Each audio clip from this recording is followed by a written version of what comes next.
అయోధ్యలో రామచంద్రుని విగ్రహ ప్రతిష్టాపన సందర్భంగా గణపురం మండలంలోని బుద్ధరం గ్రామం రామనామస్మరణతో మారుమోగింది.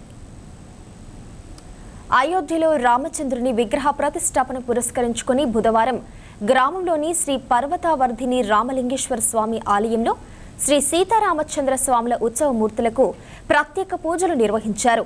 హనుమాన్ స్వాములు ప్రజలు కీర్తనలతో భజనలతో రామనామాన్ని జపించారు. అనంతరం హనుమాన్ స్వాముల ఆధ్వర్యంలో అన్నదాన కార్యక్రమాన్ని నిర్వహించారు. ఈ కార్యక్రమంలో భక్తులు ప్రజలు అధిక సంఖ్యలో పాల్గొన్నారు. భారతదేశంలో ఉన్న పౌరులందరూ హిందువులందరూ కూడా గత 500 సంవత్సరాల నుండి ఎదురు చూస్తున్నటువంటి ఈ యొక్క రామ మందిరము శ్రీ అయోధ్య రామ మందిరము నిర్మాణం చేసుకొని ఆ యొక్క అయోధ్య రామ మందిరంలోన ఈరోజు రాముని ప్రాణ ప్రతిష్ఠ చేసుకోవడము మన యొక్క భారతీయుల అందరి యొక్క అదృష్టంగా భావిస్తూ, అదేవిధంగా మనము 500 సంవత్సరాల క్రితం నుంచి 5 తరాల నుంచి ఈ యొక్క రామ మందిరాన్ని కట్టుకోవాలని చెప్పని ఎన్నో తరుణాలు ఎన్నో యుద్ధాలు చేయడం జరిగింది. ఆయన ఆ రోజు వరకు మనం నెరవేర్చుకోలేకపోయినాము.